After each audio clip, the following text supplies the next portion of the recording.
혈액순환에 대한 모든 것을 알려주실 이원영 강사님을 큰 박수와 함께 무대 위로 모시겠습니다.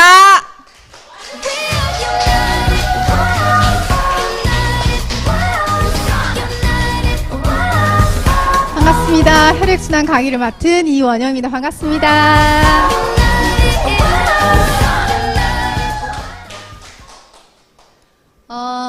여기 오신 많은 분들 혈액은 잘 돌고 계십니까? 참 이게 안 보이니까 문제예요. 그죠?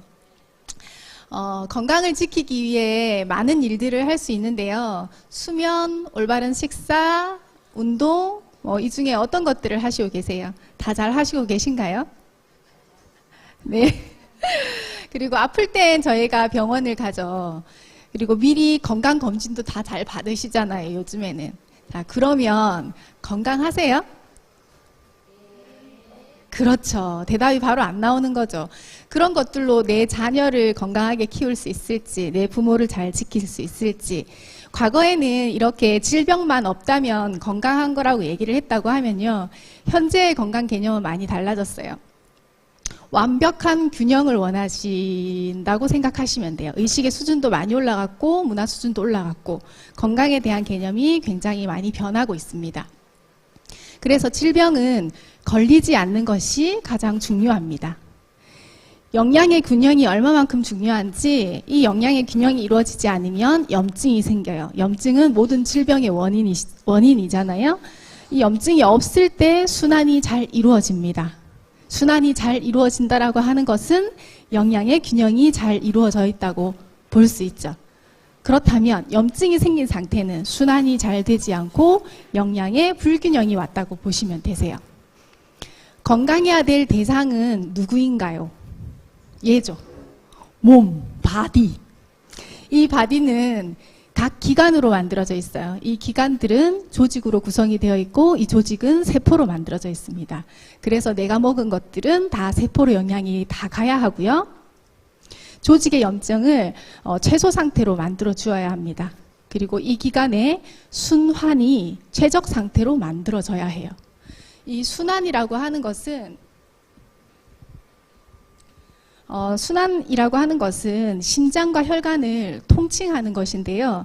이 순환기관을 통해서 몸의 각 기관으로 영양과 산소와 노폐물의 배출을 원활히 할 수 있습니다. 자, 그래서 건강의 기본을 영양이라고 볼 수 있는데요. 비타민 C는 사실 어떻게 열거할 수 없을 정도로 굉장히 많은 일을 합니다. 그래서 많이 드시면 사실 드실수록 좋고요. 실제로 의사들도 메가도스법을 많이 사용하고 있습니다. 체내 합성이 안 되는 비타민으로 반드시 식품이나 영양보조식품으로 의약품으로 섭취를 하셔야 되고요. 강력한 항산화제로 모세혈관을 많이 보호하고 세포의 손상을 방지합니다. 이 항산화 작용을 통해서 각종 질환과 암을 예방하는 효과가 있고 콜라겐 합성을 통해 피부를 건강하게 유지하고 바이러스 세균을 억제시켜주는 굉장히 중요한 역할을 하는 비타민C 많이 드시도록 하시고요. 비타민 E는 우리가 오늘 공부하려고 하는 혈액순환, 그 혈관에 탄력을 주는 비타민 성분, 비타민 E, 세포막의 산화를 억제시키고 뇌출혈, 뇌경색의 발병을 저하시키는 역할을 한다고 합니다. 그리고 비타민 B는 많이들 알고 계실 거예요. 내 몸에 이상 증상을 우리가 느낄 때까지 사실은 우리 몸에 굉장히 외면을 하고 있어요. 입술에 포진이 올라오고 헤르페스가 생기고 입안에 구내염이 생겼다. 무엇을 뜻할까요? 우리 몸에 사인을 보내는 거죠. 아, 힘들어. 그때까지 저희는 저희 몸을 외면하죠. 그리고 질병이 생겼을 때 아차 하잖아요. 그죠? 자, 비타민 B는 대표적으로 우리가 받은 스트레스를 바로바로 표현하게 해주는 좋은 비타민이라고 보시면 돼요. 앞에 말한 그런 증상들이 나타났을 때는 대표적으로 비타민 B가 부족하다고 보시면 돼요. 그 중에서도 헤모글로빈의 합성을 도우기 때문에 피리독신, 비타민 B6가 부족할 때는 빈혈이 바로 생기게 돼요. 기립성 빈혈도 많으시고 보통 앉았다가 일어날 때도 굉장히 어지럼증을 호소하는데 그런데 어떻게 하세요? 어지럽네. 잘못했다라는 거죠. 그리고 코발라민, 비타민 B12는 적혈구를 형성시켜요. 그리고 이 엽산은 세포 분열과 생성, 혈관을 이완시키기 때문에 혈액순환이 잘 되겠죠. 그리고 고혈압 위험을 저하시키고 뇌신경 절단 물질이 나온다고 합니다. 그래서 이런 영양소들을 잘 기억하고 계시는 것도 건강을 지킬 수 있는 좋은 방법이고요. 오메가3는 우리가 생각하는 그 이상으로 굉장히 중요한 역할을 많이 하는데요. 심혈관계 질병을 예방해요. 우리가 할 수 있는 일이 아니죠, 이건 우리가 잘 찾아서 섭취를 해야지만 가능한 거고, 콜레스테롤과 혈압을 낮춰주죠. 내가 어쩔 수 없이 우리 아이에게 햄버거를 먹였어요. 어쩔 수 없이는 잘 모르겠고, 나도 맛있어. 술도 한잔 했어. 고기를 먹으니까 또 한잔 해야겠어. 그렇죠? 분위기 있게 와인도 좀 마셔야겠어. 그런 것들을 할 수밖에 없다면 오메가3를 같이 섭취를 잘 해주시면서 지용성 비타민의 흡수도 도와주고 세포의 구성 성분이면서 그렇기 때문에 정상적인 성장과 건강 유지에 필수한 영양소라고 합니다. 자, 우리가 먹지 않는 순간이 옵니다. 다이어트? 리셋? 아니고요. 죽는 순간까지 먹기 때문에 그래서 계속해서 먹죠. 어제도 먹었고 주말도 주말이라 먹었고 배가 안 고파도 먹었고. 그러면 어떤 것들을 많이 먹었는지 한번 생각해 보자고요. 탄수화물, 단백질, 지방. 안 먹어서도 안 되고 많이 먹어서도 안 되지만 어쨌든 내 몸에 들어가면 얘네들이 내 몸 안에서 해야 될 일들이 있잖아요. 그냥 먹거리로 들어가서 나오면 안 되죠. 그것들이 내 몸의 각 기관들의 에너지를 만들어주고, 간이면 피로를 회복시켜준다든지, 위면 소화를 시킨다든지, 장이면 장대로 자기 할 일들이 있잖아요. 그 일들을 하려면 뭐가 필요해요? 에너지가 필요하죠. 그런 에너지를 만드는 세포 속의 미토콘드리아에서 에너지로 바꿔주는 역할을 합니다. 그러면 그 좋은 역할을 할 때 어떠한 것들이 나타나느냐? 유해산소가 나타나겠죠. 발생을 하게 되죠. 근데 가만히 앉아서 숨만 쉬어도 유해산소는 발생이 됩니다.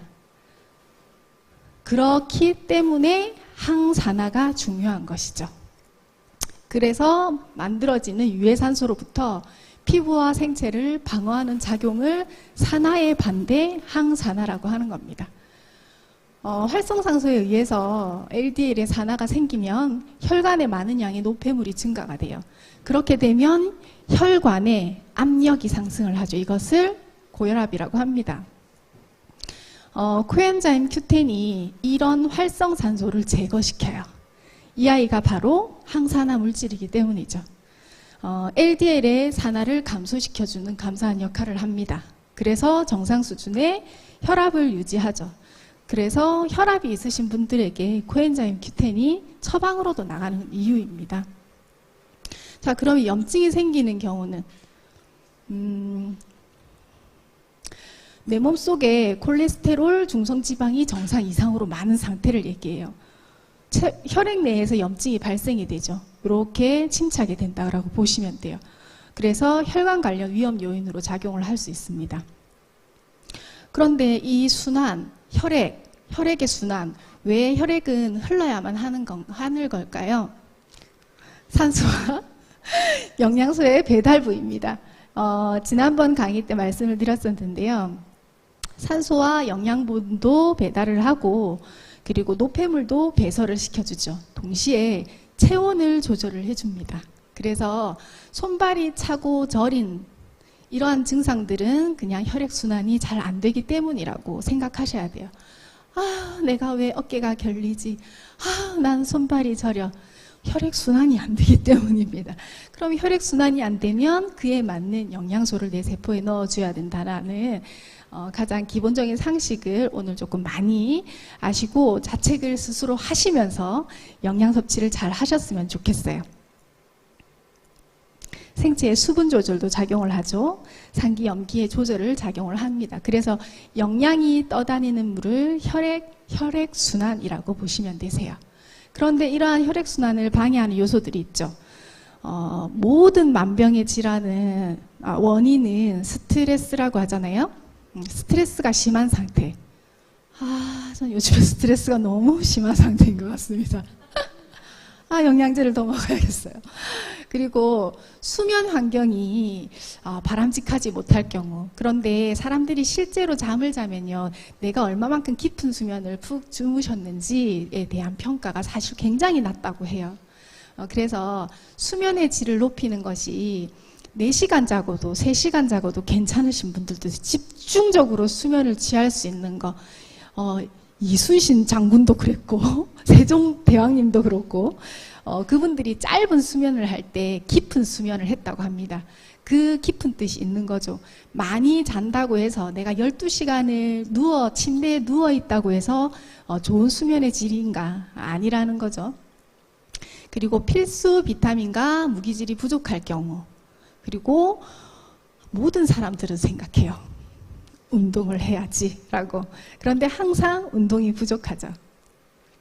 그래서 이러한 것들로 인해서 생기는 증상들이 있어요. 여기에는 좀 과장되게 머리가 하얗지만 사실 혈액순환 이상 증상은 굉장히 젊은 친구들에게서도 나타나고 있습니다. 멍이 생기죠. 이렇게 탁 부딪히면 유난히 멍이 잘 생기는 사람들이 있어요. 이 무릎 이런데, 그 정강이 이런데 멍이 그냥 들어있으신 분들이 있어요. 그런데 잘 생각해 보니까 저도 그랬을 때가 있었습니다. 그리고 혈액순환이 잘 안 되면 방향 감각, 공간 감각도 떨어져요. 그래서 이렇게 있는 턱을 자기는 피했다고 생각해요. 부딪혀요. 그런 거죠. 우리 집에 늘상 그 자리에 있는 침대 모퉁이에 왜 부딪힙니까? 그쵸? 내가 오늘도 부딪히고 어제도 또 부딪혔어. 혈액순환이 안 되시는 겁니다.